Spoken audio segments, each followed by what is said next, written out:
Updates చూసుకుంటే తమిళనాడు కరూర్లో జరిగిన తొక్కిసలాట ఘటనలో మృతి చెందిన వారి కుటుంబాలకు సినీ నటుడు టీవీకే అధ్యక్షుడు విజయ్ పరిహారం ప్రకటించారు. బాధిత కుటుంబాలకు 20 లక్షలు అందించనున్నట్లు తెలిపారు. గాయాల పాలై చికిత్స పొందుతున్న వారికి 2 లక్షలు ఇవ్వనున్నట్లు తెలిపారు.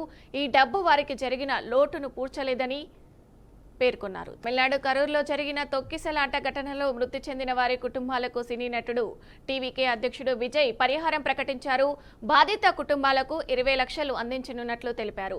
గాయాల పాలై చికిత్స పొందుతున్న వారికి 2 లక్షలు ఇవ్వనున్నట్లు తెలిపారు. ఈ డబ్బు వారికి జరిగిన లోటును పూడ్చలేదని పేర్కొన్నారు. తాను బాధిత కుటుంబాలకు అండగా ఉంటానని హామీ ఇచ్చారు. శనివారం విజయ్ ప్రచార సభలో తొక్కిసలాట కారణంగా 41 మంది మృతి చెందారు. ఇక ఇదే అంశానికి సంబంధించి పూర్తి సమాచారం అవుట్పుట్ ఎడిటర్ వెంకట్ అందిస్తారు. వెంకట్, చెప్పండి, దీనికి సంబంధించిన అప్డేట్స్ ఏంటి? తమిళనాడులో కలకలం సృష్టించినటువంటి కరూర్ తొక్కిసలాట ఘటనలో ఏదైతే టీవీకి పార్టీ అధ్యక్షుడు విజయ్ నిర్వహించినటువంటి ఒక ర్యాలీలు జరిగినటువంటి తొక్కిసలాటలో ఆల్మోస్ట్ 41 మంది చనిపోయిన విషయం తెలిసిందే. ఇంకా మృతుల సంఖ్య పెరిగే అవకాశం కనిపిస్తూ ఉంది. కేవలం దానికి సంబంధించి ఇప్పటికే రాజకీయంగా పొలిటికల్ గా, ఎందుకంటే ఎన్నికలు సమీపిస్తున్న వేళ అక్కడ ఈ ఇన్సిడెంట్ ఒక పెద్ద రాజకీయ చర్చకు దారితీసింది. ఎందుకంటే ఎక్కువ సంఖ్యలో పెద్ద సంఖ్యలో ప్రాణాలు కోల్పోవడం అనేది అక్కడ పొలిటికల్ గా ఒక రాజకీయ అంశంగా మారిన నేపథ్యంలో రకరకాలుగా విపక్షాలు కావచ్చు, అధికార పార్టీ కావచ్చు, లేదంటే ఒక ఎన్ఫోర్స్మెంట్ శక్తిగా వస్తున్నటువంటి ఈ పార్టీ టీవీకి పైన విమర్శలు కురిపిస్తున్న పరిస్థితి కనిపిస్తుంది. తాజాగా ఆ ఘటనలో ఎవరైతే ప్రాణాలు కోల్పోయారో వారికి ఒక్కొక్కరికి మృతుల కుటుంబాలకి 20 లక్షల చొప్పున నష్టపరిహారం ప్రకటించారు టీవీకి పార్టీ అధినేత విజయ్. అదేవిధంగా గాయపడిన వ్యక్తులు ఎవరైతే ఉన్నారో వారందరూ కూడా గాయపడి చికిత్స పొందిన వ్యక్తులు ఉన్నారు. వారికి 2 లక్షల చొప్పున నష్టపరిహారం ప్రకటిస్తున్నట్టుగా ఒక అధికారి ప్రకటన చేయడం జరిగింది. ప్రధానంగా నిన్న కరూరులో ఒక ర్యాలీ నిర్వహించారు. ఆయన నిజానికి మధ్యాహ్నం 12 గంటలకు వస్తాడని చెప్పినప్పటికీ వస్తారని షెడ్యూల్ ప్రకారం ఒక అది జనాలకు ఒక ఇన్ఫర్మేషన్ ఉంది. కానీ ఆయన ఆల్మోస్ట్ నిన్న ఈవినింగ్ 7 గంటలకి ఆ సమయంలో వచ్చాడు. అంటే చాలా లేట్ గా ఆల్మోస్ట్ ఒక 7 గంటల పాటు ఆయన కోసం ఎవరైతే ఆయన ఫ్యాన్స్ కావచ్చు, కార్యకర్తలు కావచ్చు, ఇదంతా కూడా వెయిట్ చేసి సొమ్మసిల్లి పడిపోయారు. అదే సమయంలో కొంత తొక్కిసలాట చోటు చేసుకోవడంతో ఆల్మోస్ట్ 41 మంది దాకా, అంటే ఫస్ట్ 20 మంది చనిపోయారు, 10 మంది చనిపోయారని ఒక తెచ్చినప్పుడు కూడా మృతుల సంఖ్య దాన్ని ఇంకా తొక్కిసలాట యొక్క ఇంపాక్ట్ ఎక్కువగా ఉండటం వల్ల మృతుల సంఖ్య పెరుగుతూ ఆల్మోస్ట్ 41 సంఖ్యకి చేరింది. అది ఇంకా పెరిగే అవకాశం అయితే కనిపిస్తుంది.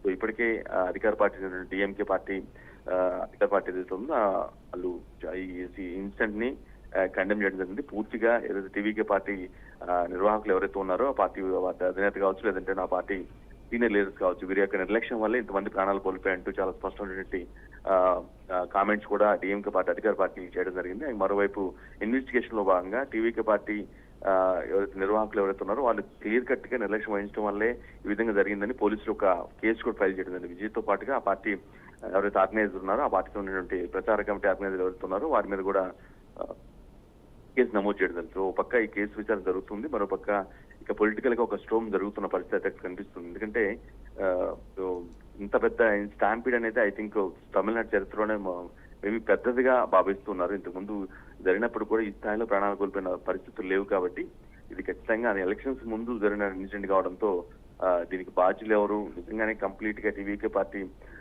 అధ్యక్షుడు తన కోసం వెయిట్ చేస్తారు, ఫ్యాన్స్ వెయిట్ చేస్తారు, ఏం పర్లేదు మనం ఎప్పుడు పోయినా పర్లేదు అనుకున్నారు, లేదంటే తగిన జాగ్రత్తలు.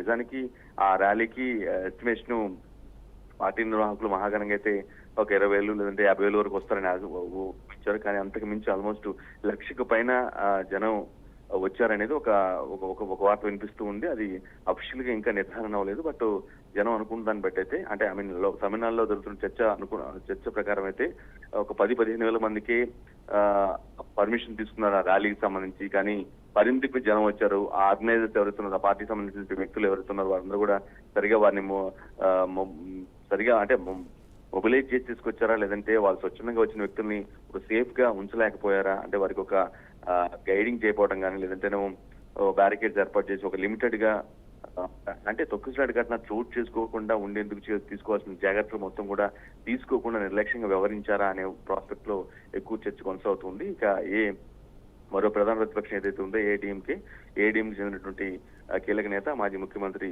పళనిస్వామి కూడా కొద్దిసేపు క్రితం మాట్లాడడం జరిగింది. ఇప్పుడు ఇది రాజకీయ కామెంట్ చేయడానికి ఇది సమయం కాదు. ఎవరైతే చనిపోయారో వారి కుటుంబాలు ఆదుకోవడం, గాయపడిన వాళ్ళు త్వరగా కోలుకోవాలని కోరుకుంటున్నామని, కానీ ఘటనకి బాధ్యులైన వ్యక్తులపై ఖచ్చితంగా చర్యలు తీసుకోవాల్సిన అవసరం ఉందని ప్రధాన ప్రతిపక్షం ఏఐఏడీఎంకే కూడా కోరడం జరిగింది. సో ఓవరాల్ గా సో అఫ్ కోర్స్ ఆవేదన ట్విట్టర్ ద్వారా విజయ్ ఎవరైతే ఉన్నారో పార్టీ అధినేత ఇన్సిడెంట్ కారణమైనటువంటి వ్యక్తి ర్యాలీ పెట్టడం వల్ల ఆయన ర్యాలీ జరుగుతుందని చెప్పేసి మనకు తెలిసిందే. ఆయన ఆల్మోస్ట్ ఎలక్షన్స్ త్వరలో జరగబోతున్న తమిళనాడులో ఆయన ఆల్మోస్ట్ 1.5 year ముందు పార్టీ పెట్టి ఆ యాక్టివిటీస్ మొత్తం కూడా చేసుకునే పరిస్థితి మనం చూస్తూ ఉన్నాం. సో ఆ వ్యక్తి ఆ విధంగా ర్యాలీ ప్రచారంలో భాగంగా కరూరులో ఒక ర్యాలీ పెట్టడం, దానికి సంబంధించి జనాలతో మాట్లాడాలి, తన యొక్క ఒపీనియన్ చెప్పాలని ఏదైతే బలంగా కోరుకున్నాడో, బట్ సంహౌ దురదృష్టవశాత్తు ఈ ఘటన జరిగింది అనే ఒక బాధనైతే ఆయన వ్యక్తం చేయడం జరిగింది ట్వీట్ ద్వారా. తన హృదయం ముక్కలైందని, ఇంతమంది చనిపోవడం చాలా బాధగా ఉందని, వారి చనిపోయిన వ్యక్తుల యొక్క ప్రాణాలను అయితే తీసుకురాలేదు కానీ వారికి సహాయకరంగా లేదంటే వారి జీవితంలో బాగుపడేలాగా వారి కుటుంబాలకు అండగా ఉండేలా మాత్రం ఖచ్చితంగా అన్ని ప్రయత్నాలు చేస్తానని ఆయన ప్రకటన చేయడం జరిగింది. అట్ ది సేమ్ టైం దాని కంపన్సేషన్ ఏదైతే చనిపోయారో వారికి ఒక కుటుంబానికి 20 లక్షల చొప్పున 41 మంది చనిపోయారో వారి కుటుంబానికి 20 లక్షల చొప్పున నష్టపరిహారం, అది గాయపడ్డ ఎవరైతే దాదాపు 70 నుంచి 80 మంది గాయపడ్డారని ఒక వార్త కూడా ఒక న్యూస్ కూడా అంతూ ఉంది. సో వారందరూ కూడా ఒక్కొక్కరికి 2 లక్షల చొప్పున నష్టపరిహారం ప్రకటిస్తున్నట్టు కూడా టీవీ పార్టీ అధినేత విజయ్ ప్రకటించడం జరిగింది. Vijaya. Okay, right. Thank you Venkat.